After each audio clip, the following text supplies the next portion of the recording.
ආයිබෝවන් කියලා පිළිගන්නවා සියලු දෙනාටම 2027 අවුරුද්දේ තාක්ෂණ වේදේ හදාරන ආදරණීය ඔබ සැම සියලු දෙනාම අපි එතකොට අද මේ කරන්න යන්නේ මේ SFT කියන විෂය ධාරාවේ මොනවද ඔයාලට ඉගෙන ගන්න තියෙන්නේ අපේ පාඩම් ටික මොනවද 12 වසරට පාඩම් කීයක් තියෙනවද 13 වසරට පාඩම් කීයක් තියෙනවද කියලා අපි මෙන්න මේ අද දවස ඇතුළත පොඩි සාකච්ඡාවකින් ඔයාලට හඳුන්වලා දෙන්නයි මම මේ සූදානම් වෙන්නේ. අපි ඉස්සරවම පුතේ බලමු SFT විෂය ධාරාව යටතේ ඔයාලට මේ SFT කියන විෂය මොන වගේ විෂය පත ටිකක්ද එකතු වෙලා තියෙන්නේ කියලා. එතකොට ඔයාලා දන්නවා දැනටමත් මේ SFT කියන විෂය ඇතුලේ තියෙනවා විෂය කාණ්ඩ 5ක්. මොනවද කියලා අහුවොත් පළවෙනි එක තමයි ජීව විද්‍යාව.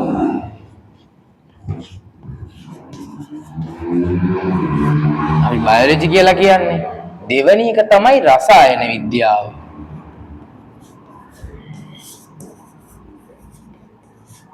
තුන්වෙනි එක තමයි භෞතික විද්‍යාව.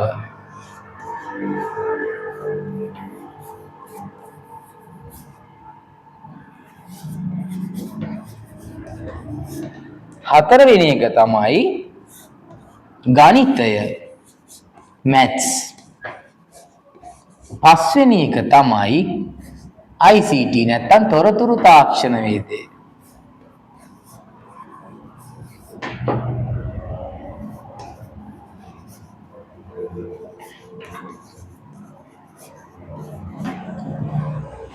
තද ඉංග්‍රීසියෙන් ගන්නවනේ ඔයාලා බයෝ කෙමිස්ට්‍රි ගණිතය භෞතික විද්‍යාව සහ ICT නැත්නම් ෆිසික්ස් ICT මෙන්න මේ විෂයන් පහ තමයි අපිට SFT වලට තියෙන්නේ. මම දැන් මේ සූදානම් වෙන්නේ අපේ මේ වගේ අපිට අපේ විෂය නිර්දේශය මොනවද තියෙන්නේ කියලා ඔයාලට සම්පූර්ණයෙන්ම අඳුනලා දෙන්න තමයි මම මේ සූදානම් වෙන්නේ. ඒකින්ද ඔයාලා මේ වීඩියෝ එක සම්පූර්ණයෙන් බලන්න.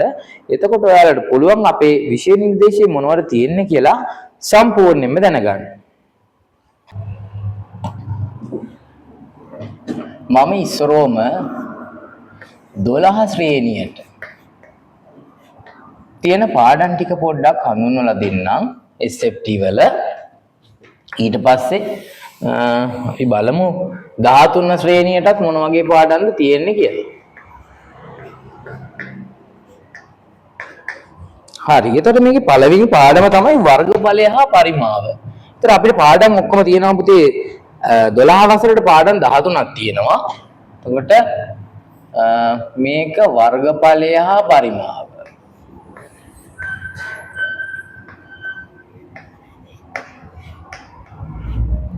මේකේ අපිට කාලච්ඡේද තියෙනවා 17ක්. කාලච්ඡේදයක් විනාඩි 40යිනේ. ඒතර විනාඩි 40 ඒවා 17ක් තියෙනවා මෙන්න මේ පාඩමේදී. හරි. වර්ගඵලය හා පරිමාව පාඩමේ කාලච්ඡේද 17ක් ඉගෙන ගන්න තියෙනවා. ඊපස්සේ දෙවැනි පාඩම තමයි අපිට තියෙන මිනුම් උපකරණ. මිනුම් මේකක හා මිනුම් උපකරණ. මම මේ දිග නම ලියන්නේ නැහැ. කෙටි නම තමයි ඔයාලට පහසු වෙන්න ලියන්නේ. මිනුම් මේකක හා උපකරණ. මිනුම් උපකරණ කියලා කියන්න පුළුවන්. හරි. මම කෙටි නම ඔයාලට කියන්නේ මේ මිනුම් උපකරණ පාඩම කාලච්ඡේද 12ක් අපිට ඉගෙන ගන්න තියෙනවා. ඒ කියන්නේ විනාඩි 40 පීරියඩ් 12ක්. ඊළඟ තුන්වෙනි පාඩම තමයි පයිතගොරස් සම්බන්ධය. පයිතගොරස් සම්බන්ධය.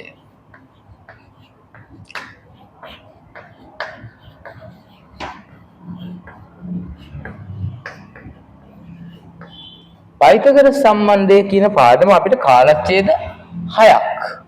නැත්නම් පීරියඩ්ස් 6කින් තමයි ඉගෙන ගන්න තියෙන්නේ. ඊළඟට හතරවෙනි පාඩම අපිට තියෙන්නේ සෛල සංවිධානයක් සහිත ජීවීන්. සෛල සංවිධානයක් සහිත ජීවීන්.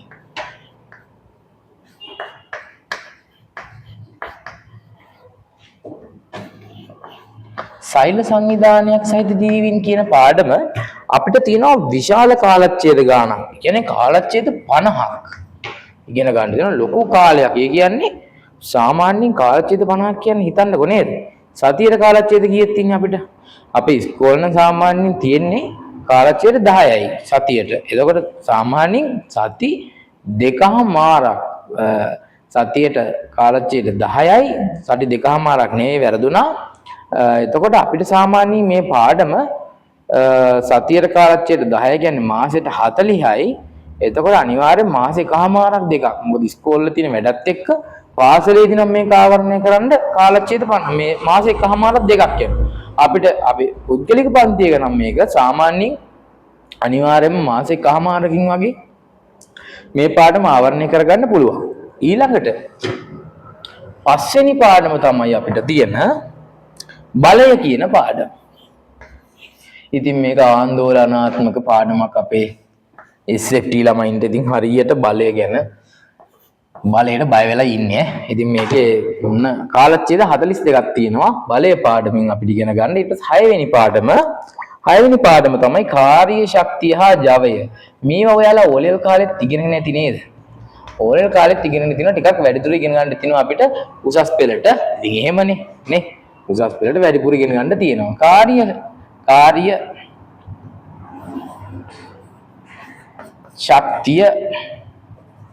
කාර්ය ශක්තිය හා ජවය තියෙනවා. මේක නම් පොඩි පාඩමක්. මේක අපිට කාලච්ඡේද 14යි. ඉතින් 7 වෙනි පාඩම පුතේ මම මේ පාඩම් වල හරිම නම නෙමෙයි ලියන්නේ. දල වශයෙන් අවබෝධයක් ගන්නවා පාඩමේ නම ලියන්න. ටිකක් දිග නම් තියෙන පාඩම් තියෙනවා. ඊට පස්සේ 7 වෙනි පාඩම තමයි ත්‍රිකෝණමිතික අනුපාත.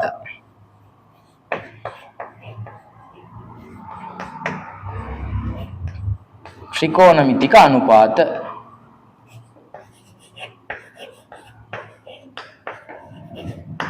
මේ පාඩමට අපිට කාලච්ඡේද තියෙනවා 24ක්.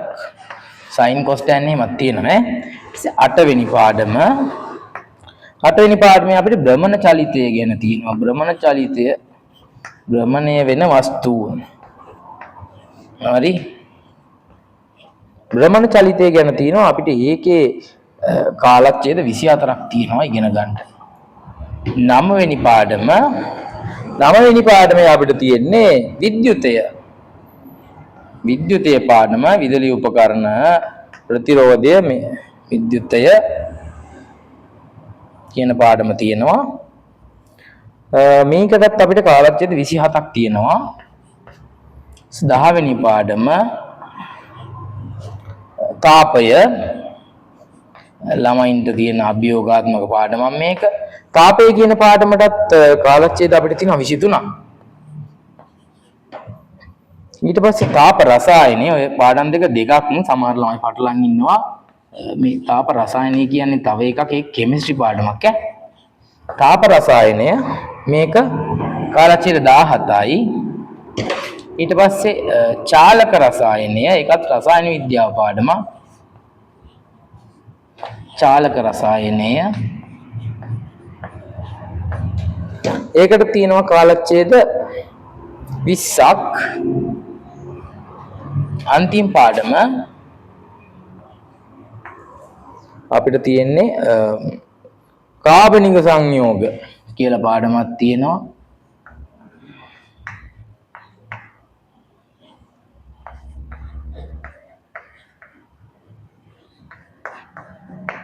කාබනික සංයෝග කියන පාඩම අපිට කාලච්ඡේද 24යි. එතකොට මේකේ මුළු ගාන අපිට කාලච්ඡේද තියෙනවා 300ක්.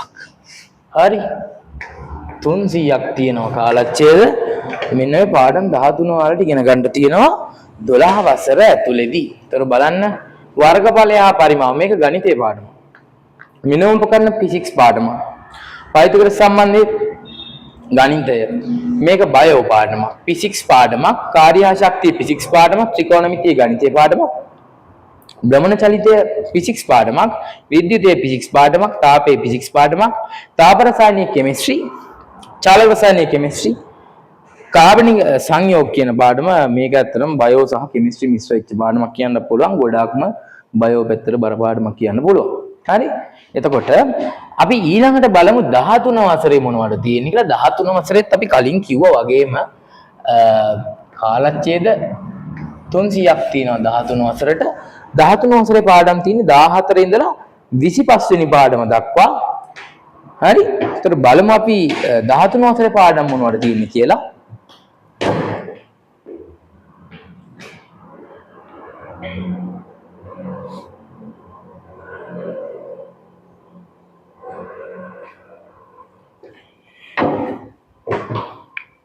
දහතුන වසරේ තියෙන පාඩම තමයි 14 වෙනි පාඩම.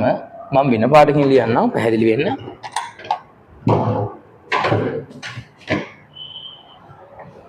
14 වෙනි පාඩම තමයි මේ බහු අවයවක කියන පාඩම. ඔයාලා 11 වසරේත් මේක ඉගෙනගෙන ඇති. බහු අවයවක මම කෙටියෙන් ලියන්නේ පාඩමේ නම. මේක කාලච්ඡේද 17කින් තමයි මේක අපිට ඉගෙන ගන්න තියෙන්නේ. ඊට පස්සේ 15 වෙනි පාඩම අපිට තියෙනවා පදාර්ථයේ යාන්ත්‍රික ගුණ. හරි. ප්‍රත්‍යස්ථාව ගැන තමයි ඉගෙන ගන්න තියෙන්නේ. පොඩි පාඩමක්, ෆිසික්ස් පාඩමක්. ඒක කාලච්ඡේද 12යි.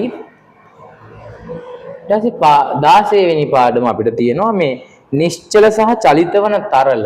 ඔයාලට මතකද දන්නේ අර P = HρG. අන්න ඒ සමීකරණ දාලා ගණන් හදන්න තියෙනවා. නිශ්චල සහ චලිත වන තරල.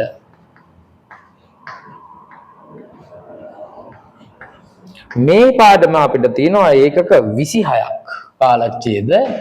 එතකොට මම ආයෙත් මතක් කරන්නම් පුතාලට කාලච්ඡේදයක් කියන මිනිත්තු 40යි. හරිද? කාලච්ඡේදයක් මිනිත්තු 40යි. එතකොට ඔයාලා ගණන් හදලා බලන්න අපිට කොච්චර ඕනද කියලා මම ගණන් හදලා පෙන්නන්නම්. හරි. ඊට පස්සේ අපිට තියෙන්නේ කර්මාන්ත. ශ්‍රී ලංකාවේ කර්මාන්ත කියලා පාඩමක් තියෙනවා.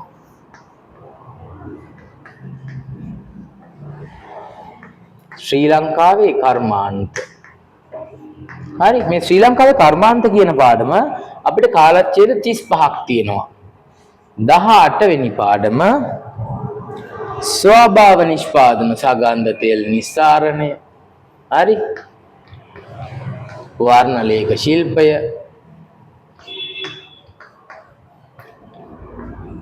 ස්වභාව නිෂ්පාදන පාඩමේ තියෙනවා කාලච්ඡේද 43ක් ලොකු ප්‍රමාණයක් තියෙනවා. එහෙනම් 19 වෙනි පාඩම කාටිසියානු ඛණ්ඩාංග තලයයි ශ්‍රිතයි. මේවත් කලින් ඉගෙනගෙන තියෙන පොඩි කාලේ. කාටිසියානු ඛණ්ඩාංග තලය ශ්‍රිත. හරි. මේක අපිට තියෙනවා කාලච්ඡේද 22ක්. ඊට පස්සේ 20 වෙනි පාඩම සංඛ්‍යානය ස්ටැටිස්ටික්ස්. සංඛ්‍යානය කියන පාඩම අපිට තියෙනවා කාලච්ඡේද 45ක් ඉගෙන ගන්න තියෙනවා. 21 වෙනි පාඩම අපිට තියෙනවා මේ පටිඝනක පද්ධති ගැන ඉගෙන ගන්න. පරිගණක පද්ධති මේවා පොඩි ප්‍රමාණ තියෙන්නේ කාලච්ඡේද 4යි. 22 වෙනි පාඩම මෙහෙයුම් පද්ධතිය ගැන බොහොම පොඩි දේවල් තියෙන්නේ. සාමාන්‍ය පෙළ කාලේ තිබ්බේ. අර ඒ වගේ පොඩි දේවල් තමයි තියෙන්නේ. OS කියලා කියන්නේ දන්නවත් ඇති ID කරන අය. මෙහෙයුම් පද්ධති ගැන ඉගෙන ගන්න තියෙනවා. ඒකේ අපිට කාලච්ඡේද 9යි තියෙන්නේ. ඊට පස්සේ 23 වෙනි පාඩම යෙදුම් මෘදුකාංග ඔය Excel Word PowerPoint වගේ ඒවා application software කියලා කියන්නේ. යෙදුම් මෘදුකාංග තියෙනවා පාඩමක්. ඒකේ යෙදුම් මෘදුකාංග ඒකක 36ක් තියෙනවා කාලච්ඡේද. හරි. කාලච්ඡේද 36කින් ඉගෙන ගන්න තියෙනවා. ඊට පස්සේ 24 වෙනි පාඩම අන්තර්ජාලය ඊමේල් ගැන එහෙම අන්තර්ජාලයේ තියෙනවා. කාලච්ඡේද 15ක් තියෙනවා. අපේ අන්තිම පාඩම 25 වෙනි පාඩම. හරි. 25 වෙනි පාඩමේ තියෙන පරිසරය ගැන පාඩමක්. මම කෙටියෙන් පරිසරය කියලා දාන්න. ලොකු පාඩමක් තියෙන්නේ. කාලච්ඡේද 36කින් ඉවර කරන්න. හරි. එතකොට පුතාලා මේක ඔයාලා එකතු කරලා බලන්න මේ පහලට ඔයාලට පුළුවන් මේ කාලච්ඡේද 300 12 වසරේ 300යි 13 වසරේ 300යි. එතකොට දැන් මෙහෙමයි මේ වෙනකොට පන්තියක් දැන් හිතන්න පුතා දැන් 2025 A level පන්තියේ විෂය නිර්දේශය සෑහෙන්න ඉවරලා තියෙන්න ඕනේ.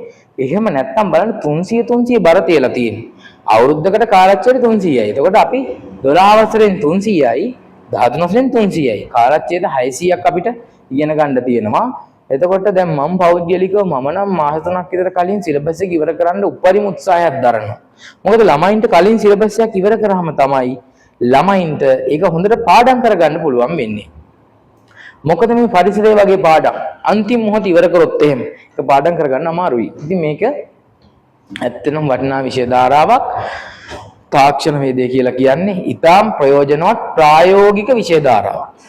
හරි ඉතින් ඔයාලට මේ විෂය කරලා අපිට හොඳ අනාගතයක් බලාපොරොත්තු වෙන්න පුළුවන්. ගොඩක් ප්‍රායෝගිකයි මේ විෂය ධාරාව. එතකොට මම උගන්වන SFT කියන විෂය ධාරාවේ මේ තියෙන්නේ පාඩම් 25. එතකොට පාඩම් 25යි කාලච්ඡේද 302ක් 600යි. හරි. එතකොට පුතේ අපි ඊළඟට බලමු මේ පාඩම් මොන මොන කැටගරි එකකටද අයත් වෙන්නේ කියලා.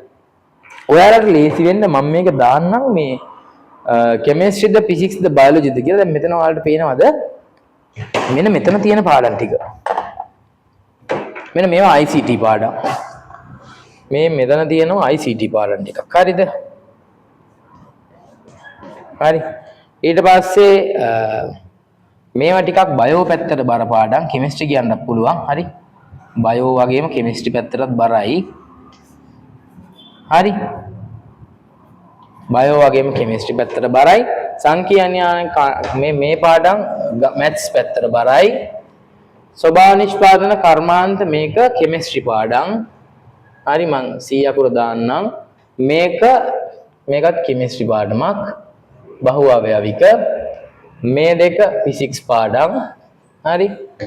එතකොට මේ මේක ගණිතය පාඩමක්, මැත්ස් පාඩමක්. මේක ෆිසික්ස් පාඩමක්. මේක මැත්ස්, මේක බයෝ පාඩමක්, මේක බලය ෆිසික්ස් පාඩමක්. හරි. කාර්ය හා ශක්තිය ෆිසික්ස් පාඩමක්. ත්‍රිකෝණමිතිය මැත්ස් පාඩමක්. භ්‍රමණ චලිතය ෆිසික්ස් පාඩමක්. විද්‍යුතය, තාපය මේ දෙකම ෆිසික්ස් පාඩම් දෙකක්.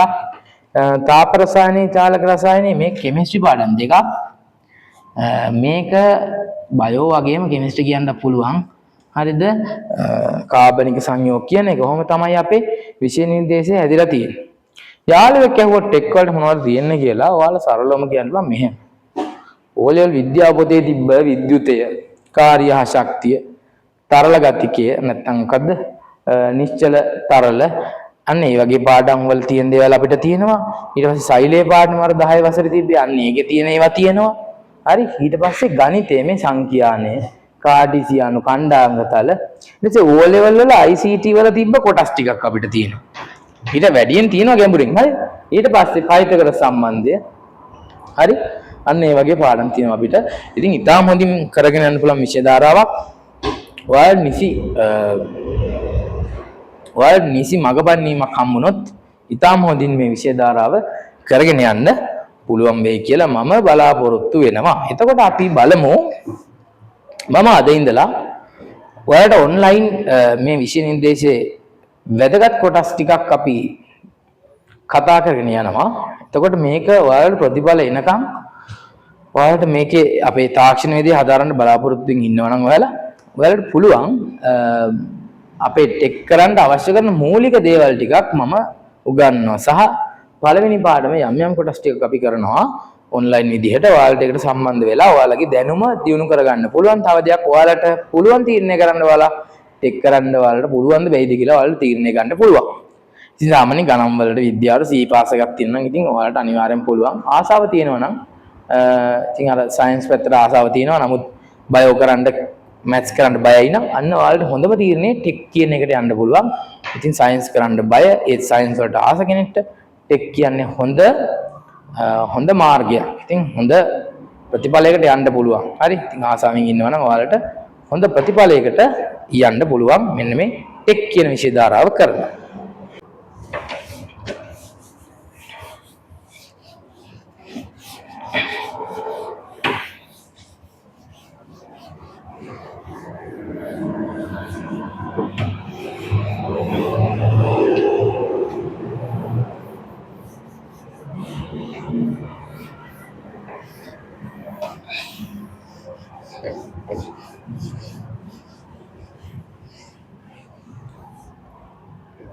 ඊළඟට මම කතා කරන්න යන්නේ SFT වල පේපර් එක කොහොමද හැදෙන්නේ කියලා. ඉතින් ඇත්තටම සාමාන්‍යයෙන් SFT වල එන්න මෙහෙමයි පේපර් එක හැදෙන්නේ. ඔයාලට තියෙනවා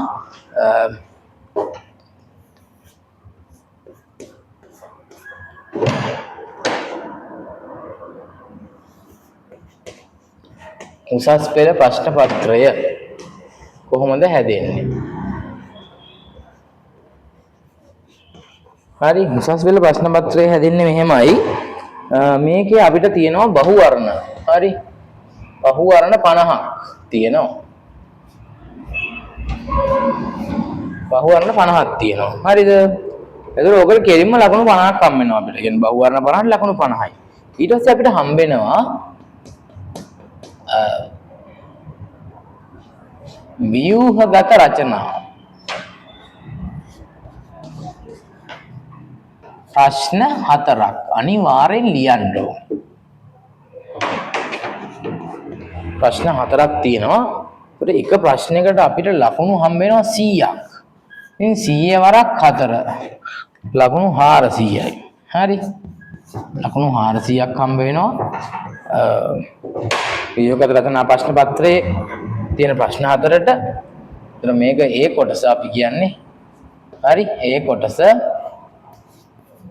ඊට පස්සේ B කොටස තියෙනවා. C කොටස තියෙනවා. D කොටස තියෙනවා. මේකේ තියෙනවා ප්‍රශ්න දෙක ගානේ. හරි BCD කියන කොටසේ ප්‍රශ්න දෙක ගානේ තියෙනවා. ඔයාලා කරන්න ඕනේ මේකේ තියෙන ප්‍රශ්න අංක. හිතන්නකෝ ප්‍රශ්න අංක 5 6 තියෙනවා. 5යි 6යි 7යි 8යි 9යි 10යි. හරි ඔයාලා B කොටසෙන් එක ප්‍රශ්නයක් තෝරගන්න ඕනේ එකක් තෝරගන්න ඕනේ. C කොටසෙමුත් අනිවාර්යෙන්ම එකක් තෝරගන්න ඕනේ. හරි දෙකයි. D කොටසෙමුත් අනිවාර්යෙන්ම එකක් තෝරගන්න ඕනේ. 3යි. තව ඔයාලා අනිවාර්යෙන්ම B වලින් එකයි C වලින් එකයි D වලින් එකයි තෝරගෙන තවත් එකක් තෝරගන්න ඕනේ. ඒක ඔක්කොම ප්‍රශ්න කීයද? ඔක්කොම ප්‍රශ්න 4ක් තෝරගන්න ඕනේ. එතකොට මේ A වලින් අනිවාර්යෙන් එකක් ඕනේ. B වලින් අනිවාර්යෙන් එකක් ඕනේ. C වලින් තවත් ප්‍රශ්නයක් ඕනේ. D වලිනුත් එකක් ඕනේ. තව කැමති ඕනම එකකින් තව ප්‍රශ්නයක් ඕනේ. ඔක්කොම ප්‍රශ්න කීයද? 4ක් තෝරගන්න ඕනේ. එතකොට එතන ප්‍රශ්න 4ක් අපි ලියපුවාම ප්‍රශ්න 4යි. හරි. එක ප්‍රශ්නයකට 150 ගානේ ප්‍රශ්න 4ට ලකුණු 600ක් හම්බ වෙනවා. ටෝටල් එක 1000න් තමයි හම්බ වෙන්නේ. එහෙනම් ආයේ පේපර් එකට ලකුණු දෙන්නේ කීයද? 1000න් දෙන්නේ. එතන මෙහෙමයි. මේ 400 600 කරන 1000යිනේ. හරිද? 1000ට අරගෙන ඕක බෙදනවා කීයෙන්ද? 20ට. 10 ලකුණ 20ෙන් බෙදපුවාම 50න් කීයද කියලා එනවනේ. ඒ 50ට බහු වර්ණ 50 එකතු කරාම තමයි අපේ SFT පේපරේ ලකුණු 100 හැදෙන්නේ. ඒතර බහු වර්ණ 50ට ගෙඩි පිටින් ලකුණු 50ක්. කෙලින්ම ලකුණු 50ක් හම් වෙනවා. එක බහු වර්ණයකට එක ලකුණ ගන්න. රචනා ප්‍රශ්න පත්‍රයේ ව්‍යුහගත රචනා ප්‍රශ්න 4යි. ඊට පස්සේ රචනා ප්‍රශ්න අපිට හම් වෙනවා ප්‍රශ්න 6ක් තියෙනවා. 6න් අපි 4ක් තෝරගන්න ඕනේ එකකින් එක ගානේ. ඒතර ඒ 4ට 150 ගානේ 600යි. ටෝටල් එක 1000යි. 1000 20ෙන් බෙදපුවාම උත්තරේ එනවා 50ක්. ඒතර ඒ 50යි මේ 50යි එකතු කරලා 100ෙන් තමයි ලකුණු දෙන්නේ. හරි. ඕක තමයි අපේ ප්‍රශ්න පත්‍රයේ ව්‍යුහය. ඉතින් ඊටාම තදින් මාකින් එක යනවා. ඒ කියන්නේ අනිවාර්යයෙන්ම ඊටාම ගුණාත්මකව ප්‍රශ්න පත්‍ර බලනවා. හරියටම බලනවා. එතකොට ඊටාම සාධාරණ ලකුණක් හොඳට ලියපු ළමයට හම්බ වෙනවා. හොඳට ලියපු ළමයට හොඳ ලකුණක් හම්බ වෙනවා. හොඳට ලියුවේ නැත්නම් කරන්න දෙයක් නැහැ නේ. ඒකින්ද මෙන්න අපේ උසස් පෙළ SFT ප්‍රශ්න පත්‍ර වල ස්ට්‍රක්චර් එක.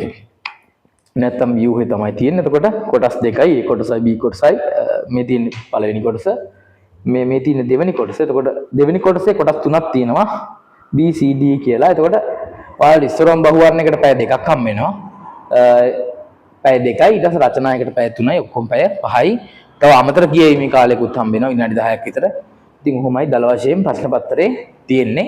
එකක් පොඩ්ඩක් දැනගන්න. එතකොට SFT වලට ප්‍රැක්ටිකල් තියෙනවද? දන්නවද ඒක ගැන? SFT වලට ප්‍රැක්ටිකල් නැහැ. නමුත් අනිත් විෂයන් දෙකට නම් ප්‍රැක්ටිකල් තියෙනවා. PST වලට තියෙනවා, ET වලට තියෙනවා. හරි. එතකොට SFT වලට ප්‍රැක්ටිකල් තියෙනවා. එයා ඉස්කෝලේ විද්‍යාගාරවල කරන්න තියෙන්නේ. නම් ප්‍රැක්ටිකල් ටෙස්ට් එකක් නැහැ අපිට. හරි.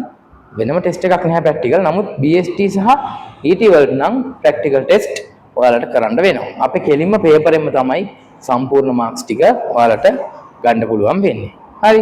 එතකොට ළමයි අපි මේ ඔන්ලයින් පන්තියේදී මම ප්‍රතිඵල එනකන් ඔයාලට නොමිලේ පාඩම් මාලාවක් මම සකස් කරලා තිනවා. ඒවා ඔයාලට බලලා ඔයාලගේ දැනුම දියුණු කරගන්න පුළුවන්. ඉතින් මේ පාඩම් බලලා ඔයාලගේ යාළුවන්ට මේක ෂෙයා කරන්න. හරි. එතකොට ඔයාලටත් වැදගත් වෙයි. ඔයාලගේ යාළුවන්ට වැදගත් වෙයි. ටික් කරන්න හිතන් ඉන්න ළමයින්ට ගොඩක් වැදගත් වෙයි. එතකොට මගේ අවුරුදු 12ක SFT ඉගෙනීමේ අත්දැකීම් වලින් ඔයාලට ලොකු උදව්වක් වෙයි කියලා මම විශ්වාස කරනවා. හරි. එතකොට අපි බලමු අපේ පාඩම් මාලාවට ඉදිරියේදී සම්බන්ධ වෙලා කොහොමද මේ SFT කියන විෂය ගොඩාක් හොඳට කරගෙන යන්නේ කියලා. හරි. එහෙනම් ඔයාලට මම ඊළඟ පාඩමේ ඉඳලා ඔන්ලයින් වැදගත් පාඩම් ටිකක් නොමිලේම ඉගෙන ගන්න පුළුවන් අපේ channel එකත් එක්ක එකතු වෙලා හිටියොත් එහෙම. ඉතින් මම ආරාධනා කරනවා ඔයාලට අපිත් එක්ක එකතු වෙලා හොඳ පාඩම් ටික ඉගෙන ගන්න. ඒ වගේම ඔයාලට පුළුවන් අපේ දිගටම අපේ ඔන්ලයින් පන්ති වලට සම්බන්ධ වෙන්න පුළුවන් ඉස්සරහට. ඒ වගේම ෆිසිකල් පන්ති වලට සම්බන්ධ වෙන්න පුළුවන්. ෆිසිකල් පන්ති ආයෙ පැවැත්වෙන්නේ නුවර විතරයි, මහනුවර. ඔන්ලයින් පන්ති නම් ලංකාවටම විවෘතයි. ඕනම දරුවෙක්ට අපිට දිගටම සම්බන්ධ වෙන්න පුළුවන්.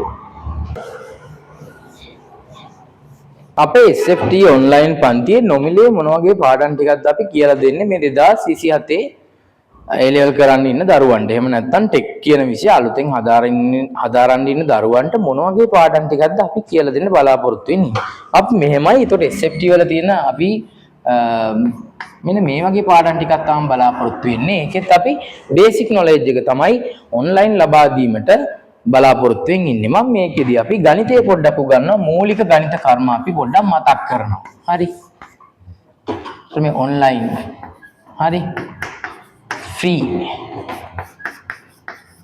හරි ෆ්‍රී වර්ක්ෂොප් එකේදී මූලික ගණිත කර්ම අපි පොඩ්ඩක් කියලා දෙනවා.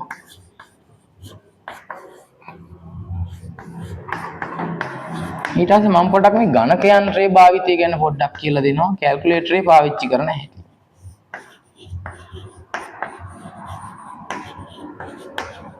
ඒ කියන්නේ සයන්ටිෆික් කැල් එකක් අපේ SFT වලට ගෙනියන්න පුළුවන් විභාගෙට. ඒක මම පොඩ්ඩක් කියලා දෙනවා. ඊට පස්සේ ආයේ මම වර්ගඵලය, පරිමාව වගේ පාඩම්. වර්ගඵලය, පරිමාව, පරිමිතිය මතක් කරලා දෙනවා. ඊට පස්සේ මම ත්‍රිකෝණමිතිය පොඩ්ඩක් කියලා දෙනවා. මේ පොඩ්ඩක් කියලා පොඩ්ඩක් නෙවෙයි ඈ. ත්‍රිකෝණමිතිය පාඩම කියලා දෙනවා. හරි. මෙන්න මේ පාඩම් ටික අපි මතක් කරනවා මූලික ගණිත කර්ම. බයෝ පාඩම් හිම අපි ඔන්ලයින් ෆ්‍රී ක්ලාස් එකේදී කරන්නේ නැහැ. ඔයාලට පුළුවන් මේ පාඩම් වලට සම්බන්ධ වෙලා ඔයාලට අපිව ගැලපෙනවද නැද්ද කියන එක තීරණය කරගන්න. ඉතින් අපේ අවුරුදු 12ක SFT ඉගෙනීමේ අත්දැකීම් එක්ක මම කලින් සඳහන් කරලා තියෙනවා අවුරුදු 12ක SFT ඉගෙනුවාට අවුරුදු 12ටම මගේ SFT අසමත් වෙලා තියෙන්නේ ළමයි දෙන්නයි. දශකයකටත් වඩා වැඩි කාලයක් SFT උගන්වලා අඩුම අසමත් ප්‍රතිශතයක් නැත්තම් බලන්න අවුරුදු 12ටම මගේ ෆේල් උනේ ළමයි දෙන්නයි. හරිද? එතකොට ඊටාම සාර්ථක ළමයින්ගේ පැත්තට ගොඩක් සාර්ථක ගුරුවරයෙක් විදිහට මම මේ අවුරුදු 12ම SFT විෂය ඉගැන්වීමේ කටයුතු කරගෙන යනවා. ඔයාලට ගොඩාක් සාර්ථකව මගෙත් එක්ක වැඩ කරගෙන යන්න පුළුවන් වෙයි කියලා මම බලාපොරොත්තු වෙනවා. හරි. ඒතර මේ ටික මම අද නම් පටන් ගන්න ඔන්ලයින්. ඔයාලට ක්‍රමානුකූලව මෙන්න මේ පාඩම් අපිත් එක්ක කරගෙන යන්න පුළුවන්. එතකොට අපි බලමු මූලික ගණිත කර්ම මොන වගේ දේවල්ද අපිට SFT වල සාමාන්‍යයෙන් ඕන වෙන්නේ කියලා. මම ඉස්සරෝම හිතුවා මේ සාමාන්‍යයෙන් මෙහෙම පොඩි දේවල් ටිකක් කියලා දෙන්න. සාමාන්‍යයෙන් මේ ඉස්සරෝම අපි මෙන්න මෙහෙම දේවල් ටිකක් දැන් සාමාන්‍යයෙන් සුළු කිරීම වගේ ඒවා නේද දැන් සාමාන්‍යයෙන් මේවා දන්න දේවල් හරිද සුළු කිරීම පොඩි දේවල් නේ විශේෂයෙන් මේ දශම සුළු කිරීම දැන් මේකේ උත්තරේ ගන්න කොහොමද බලන්න ඕනේ 50 වැඩි කිරීම 0.2 ආන්න ඔකේ උත්තරේ දැන් ගන්න කොහොමද මතකත් ඇති මේවයි ගණන් සුළු කරද්දී අපි මෙහෙමයි සරලව දැන් කැල්කියුලේටරෙන් ගන්න පුළුවන් ඈ ඔයාලට කැල්ලෙක් ගන්න අපල නමුත් මේක ඇත්තටම සුළු කරන්නේ කොහොමද මේක සුළු කරන්නේ මෙහෙමයි දශම තිත අමතක කරලා 50 ඒවා දෙකක් ගුණ කරන්න කීයද 50 ඒවා දෙකක් 100 100 දාලා මෙතන ඉඳන් බලන්න තිත කීයක් වම් පැත්තට ඇවිල්ලාද තිත එකක් වම් පැත්තට ඇවිල්ලා එහෙනම් මෙතන ඉඳන් තිත වම එකක් යවන්න මෙතන තිත එකක් මෙහෙට ගිහිල්ලා ඉඳලා මෙතන තිත එකක් මෙතෙන්ට යවන්න අන්න ඒතර උත්තර එනවා කීයද 10යි චූටි පොඩි දෙයක් මේක අටේ පන්ති එක තව එකක් බලමු මේවා එක හරි 25 ගුණ කිරීම 0.5 හරි රයිට් මේකේ උත්තරේ කොහොමද ගන්නෙ අපි 25 0.5න් ගුණ කරාම කොහොමද එන්නේ 25 ඒවා පහක් කීයද අපි දන්නවා 125යි දැම්මා හරි මෙතන තිත එකක් මෙහෙට පැනලානේ එහෙනම් මෙතනිමුත් එකක් පැන්නුවා අන්න උත්තරේ කීයද 12.5යි හරි ඒතර ඔන්න ඔය වගේ සුළු කිරීම ඔයාලට මතක ඇති මම මේ පොඩ්ඩක් මතක් කරා මේවා එන්න පුළුවන්. ඒකට මේ වගේ ගානක් ආවොත් එහෙම හිතන්නකෝ මෙහෙම මේක මම ගන්නම්කෝ. නෑ මම වෙන එකක් ගන්න. 3.5 ගුණ කිරීම 0.2. මෙහෙම එකක් ගුණ කරන්නේ කොහොමද අපි? දශම නෑ කියලා හිතාගන්න. 35 ඒවා දෙකක් කීයද? 35 ඒවා දෙකක් 70යි. හරිද? ඊට පස්සේ මෙතන දශම ස්ථාන එකක් මෙහෙට පැනලා මෙතනත් එකක් මෙහෙට පැනලා. එතකොට මෙතන දශම ස්ථාන එකයි මෙතන දශම ස්ථාන එකයි ඔක්කොම දශම ස්ථාන කීයද? 2යි. එහෙනම් මෙතන ඉඳන් දෙකක් මෙහෙට පන්නන්න. 1යි 2යි. මෙතන තනියම ඉන්න බෑනේ. 0.7යි. ඔන්න ඔහොමයි දශම ගුණ කරන්නේ. ඉතින් දැන් නම් කැල්කියුලේටර්ස් තියෙන දෙච්චර ප්‍රශ්නකුත් නැහැ. ඒත් ඉතින් පොඩ්ඩක් මූලික ගණිත කර්ම අපි පොඩ්ඩක් දැනගෙන ඉන්න ඕනේ. හරි. ඒත් ඔන්න දශම සුළු කරන හැටි ඕමයි. ඊට දශම බෙදන හැටි. දැන් මේවා ඇත්තට මෙහෙම සුළු කරන්න ඕනේ නැහැ. ඉතින් අපි සාමාන්‍යයෙන් පොඩ්ඩක් මම කියලා දෙන්නේ. හරිද? එතකොට ඔයාලා මෙන්න මේ ගණන් ටික පොඩ්ඩක් ඔය පොලේක ලියාගෙන නේද? ආයෙ රිවයිස් කරලා ගන්න ඒ ගණන් ටික. මෙන්න මේවායි ගණන් වල උත්තර පොඩ්ඩක් දාන්න බලන්න. මේ වගේ උත්සාහ කරන්න. හරි. 4.2 වැඩි කිරීම 0.02 හරි 5.8 වැඩි කිරීම 0.3 ඊට පස්සේ 7.5 වැඩි කිරීම 0.25 මෙන්න මේ වගේ ගණන් පොඩ්ඩක් උත්සාහ කරන්න සුළු කරලා ගන්න හරි දශම නෑ කියලා හිතලා සුළු කරලා උත්තරේ ගන්න බලන්න හරිද මේ ටික උත්තර ටික අරගෙන කමෙන්ට් කරන්න යටින් පළවෙනි එක දෙවෙනි එක තුන්වෙනි එක හදලා කමෙන්ට් එකක් දාන්න එතකොට ඔයාලට යාළුවන්ට බලා ගන්න පුළුවන් නැත්නම් කැල්කියුලේටර් ඔයාලා සුළු කරලා බලන්න කැල්කියුලේටර් දාලා බලන්න මේක එනවද කියලා හරි ඉතින් ඔය වගේ පොඩි සුළු කිරීම මතක් කරේ මම ඊට දශම බෙදන හැටි පොඩ්ඩක් මතක් කරන්න හරි මේක ලියා ගන්න ඇති කියලා හිතනවා වීඩියෝ එක අවශ්‍ය තැන්වල ලියා ගන්න නවත්ත ප්‍රශ්නයක් නැහැ දශම බෙදන හැටි නම් මතක නෑම අයියා. උන් බලන්න මතක නම් ගාන කමෙන්ට් එක මතකයි කියලා. මේවයි ගානක් දුන්නා ළමයි කෙන්දිරි ගානවා. මේ බලන්නකෝ. 25 බෙදීම 0.5 අම්මේටි. හරි මේ hina යනවා හරිද මේ යන ළමයින්ට මේක බෑ. මේක කොහොමද බෙදන්නේ? හරේ දශම තියාගෙන බෙදන්න බෑ. අපි මොකද කරන්නේ? හරේ දශම අයින් කරගන්න ඕන. යටත් 10න් වැඩි කරනවා. එතකොට දශම ස්ථානේ අයින් වෙනවා. යට 10න් වැඩි කරොත් උඩත් 10න් වැඩි කරනවා. හරිද? ඒ කරලා 25 10න් වැඩි කරාම 250යි. දශම 5 10න් වෙනවා තිත එකක් මේ පැත්තට එනවා. තිත එකක් මේ පැත්තට එනවා. එතකොට 5යි. තිත්ත එකක් මේ පැත්තට. 10න් වැඩි කරාම තිත්ත එකක් මේ පැත්තට එනවා. හරි? පැහැදිලිනේ? ඊට පස්සේ මෙතන 5යි 255න් බෙදුනහම උත්තරේ 50යි. අන්න එහෙමයි දශම වලින් බෙදන්න තියෙනකොට ඔයාලා දශම ඉවත් කරගන්න ඕනේ. ඉතින් ඔන්න ඒකත් පොඩ්ඩක් මම මතක් කරා. එන්න මේ ගණන් ටික හදන්න ඔයාලා. 35 බෙදීම 0.5. හරි. මේක පළවෙනි ගාන. මේක 82 බෙදීම 0.04. මේකත් හදන්න. ඉතින් හරිද? මේවා මේ කැල්ලකින් හදන්න එපා. හිතෙන් හදන්න. කැල්ලකින් හදන්න ඉතින් මම ඉස්සරහට කියලා දෙන්නම්කෝ. කැල්කියුලේටර්ස් පාවිච්චි කරන්න දෙනවා අපිට. ඉතින් මේ වගේ සුළු කිරීම පොඩ්ඩක් ඕන වෙන්න පුළුවන් අපේ SFT වලට. ඉතින් පොඩ්ඩක් ඔක බලන්න. හරිද? හරි. ඉතින් මේවත් ඔයාලා පොඩ්ඩක් හෝම්වර්ක් වලට කරලා බලන්න. හරි? ඔයාලට වැදගත් වෙයි.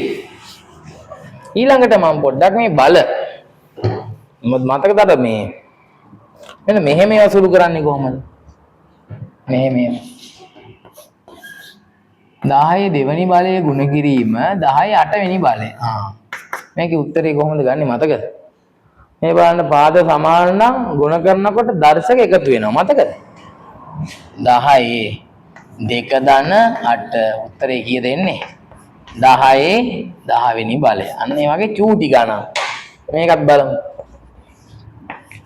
2 4 වෙනි බලය ගුණ කිරීම 2 දෙවෙනි බලය. කොහොමද ගන්නෙ? පාදය සමාන නම් දර්ශක දෙක එකතු වෙනවා. 4 ධන 2 4යි 2යි කීයද 10යි. ඉතින් ඔය වගේ චූටි ගණන්. මේක ආදන්න බලන්න.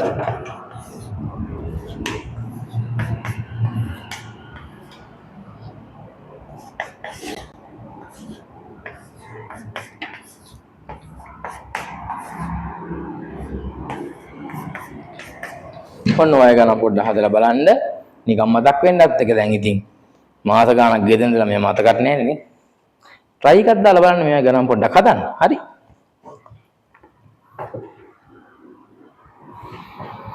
හරි. ඊළඟට පොඩි ගණන් ටිකක් කියලා දෙන්නේ. මතක් කිරීමක් නැත්නම් ඔයාලා හිතයි මේ අපිට මේ මොනවද කියලා දෙන්නේ කියලා. ඒකට මතක් කිරීමක් තමයි මේ කරන්නේ. හරිද? ඊට පස්සේ මෙන්න මෙහෙම ගණන් ටිකක් දුන්නොත් එහෙම දැන් සාමාන්‍යයෙන් මෙහෙම එකක් තිබ්බ. මේ බලන්නකො. 1 බෙදීම 10 ඍණ 5. මතකද මේක ධන කරගන්න හැටි. මේ ඍණ මේ 10 පාදේ ඍණ 5 වෙනි බලය. මේක අපි උඩට ගෙනිච්චොත් මේක ධන වෙනවා මතකද? එහෙම ලියන්න පුළුවන්. මෙහෙම තියෙන එක උඩට ලියුවාම මේකේ දර්ශකයේ ලකුණ මාරු වෙනවා. මේක බලන්නකො. 1 වැඩි කිරීම 8 3 වෙනි බලය. මේක මෙහෙම ලියුවොත් මොකද ගන්නෙ? 8 ඍණ 3 වෙනි බලය. කියන්නේ මේ කෑල්ල උඩට එනකොට අරකේ දර්ශකයේ ලකුණ මාරු වෙනවා. හරි. අන්න ඒ වගේ ඒවා පොඩ්ඩක් මතක් කරගන්න. අපිට ලේසි ඉගෙන ගන්න. හරි. මේක බලන්න. 2 12 වෙනි බලය. මෙහෙම ලියුවොත් එහෙම 2 ඍණ 12 වෙනි බලය. අන්න ඒ වගේ හරි. ඉතින් අපිට පොඩි ගණිත කර්ම මේ ඉතින් දන්න දේවල් මම මේ පොඩ්ඩක් කිව්වේ. හරි. ඊට පස්සේ මෙහෙම බලමු අපි. මේක බලන්න. මෙහෙම එකක් දුන්නොත් අපි කොහොමද මේක දිගාරින්නේ? මේ කොහොමද දිගාරින්නේ?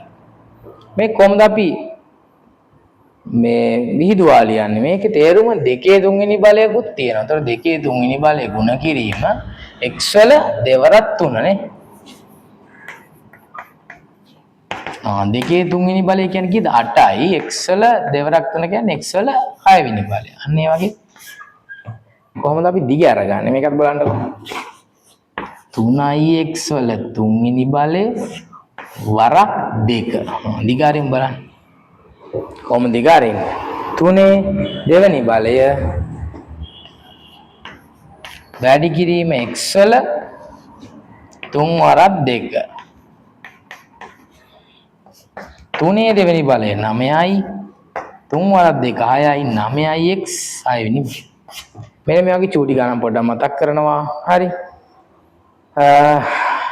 මම අදට මෙච්චරයි කරන්නේ. අපි ඊළඟ පාඩම් මාලාවෙන් අපි දිගින් දිගටම දානවා හැමදාම වීඩියෝ එකක් දායි ගොඩක් වෙලාවට. ඉතින් හැමදාම බලන්න. අපේ channel එක subscribe කරලා තියාගන්න. ඔයාලට නොමිලේම online free පාඨමාලාවෙන් අපිට මූලික ගණිතය ටික ඉගෙන ගන්න පුළුවන් වෙයි. එහෙනම් දරුවනේ ගොඩක් ස්තුතියි අපේ channel එකේ මේ පාඩම් වල බලනවට. හරි දිගටම රැඳී සිටින්න කියලා මම ඉල්ලනවා. හරි එහෙනම් සියලු දෙනාටම අයුබෝවන්.